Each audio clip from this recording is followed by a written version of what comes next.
Hey guys, Travis Daggett, 818 Investments and Forefront Enterprises. Just want to talk a little bit about agents and pocket listings, also known as in-house or internal listings. What that's referring to is when a seller agrees to list a property with an agent. So the agent is going to be the listing or seller's agent, but they haven't yet put the listing on the MLS, the multiple listing service. So typically they've signed the paperwork, the seller's agreed to list with them. There's some gray area, they may have agreed on a price, they may have taken pictures, they may not have, but they do have a contract. Now, one of the best strategies as a real estate investor, of course, is to not be competing where everybody else is competing.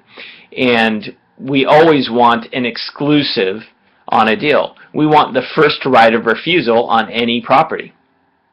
So one of the ways to do that is, of course, networking with agents, with realtors, and finding out about properties before they go live on the MLS. And making an offer on them. So one thing you'll need to know is when you do that, so let's say an agent tells you about a property, you make an offer, the seller accepts the offer. So at this time, the agent is involved, they're going to get paid a commission by the seller. Unless you want to, you don't need an agent to represent you, of course, but the property is not listed on the MLS. Now, at least in the state of Oregon, your state may be different, but as soon as they have an accepted offer, the agent is required by law to list that property on the MLS. So it will go live and on the MLS as pending. Okay, so the different stages or statuses are active, pending, and sold. Of course, there's expired and others, but through the normal process. So it'll go active as pending. Now I'll tell you something that can happen, has happened to me, is the property goes live as pending at a certain price, and the agent gets a bunch of calls with offers. They could be full price cash offers, and they could be higher than your accepted offer. So naturally at that point the agent may be thinking, well, boy, I don't feel like I did the right thing for my seller because I could have got them more money. Well, the truth of the matter is a few things that you may need to remind that agent of. First of all, the seller's in contract. There's no getting out of that contract unless they're going to not perform. That's a breach of contract. That's a lawsuit. You don't want to go there. They don't want to go there. But there's a reason generally that they didn't list it on the MLS right away. A very common one is there's a bunch of junk in the house. They got to clean out. You can't even really take pictures. There's so much junk. The people are living in the house and they're not able to move. They're not able to show the house. Just some different constraints. So the agent is waiting to put it on the MLS.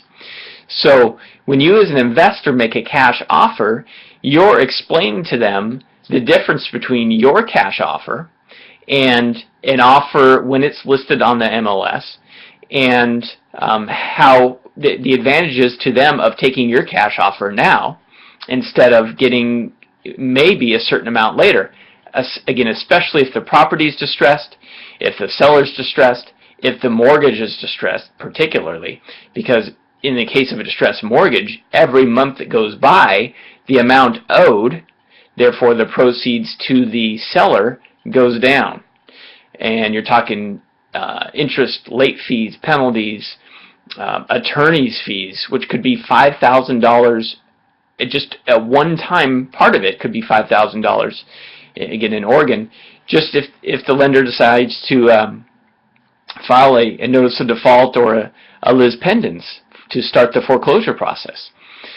So by taking your cash offer now, they're saying, look, I see the advantage of taking this now rather than maybe something else later.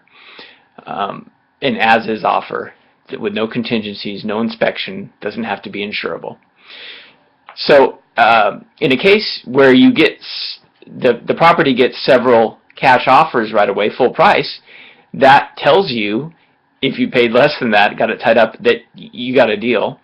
And you may even want to explore who those cash buyers are and find, of course it's in your advantage to have those cash buyers on your buyers list as well for maybe not for this property but for another property.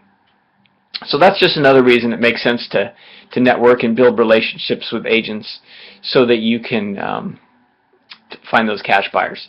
You want the agents to win, you want to win, you want the seller to win, you want buyer to win. It's just that oftentimes as you become more of an expert, you have less of a need for an agent's services in the sense of paying them a commission.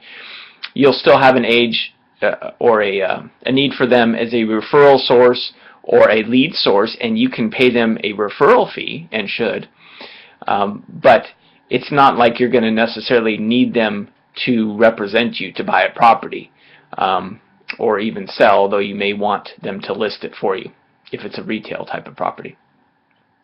So I hope that helps as far as pocket listings, what they are, how they work, the MLS, and maybe some different techniques, ideas, and strategies that you can use. Comments, questions, it's great. Be sure and subscribe to get updates. Travis Daggett, 818 Investments and Forefront Enterprises. Talk to you next time.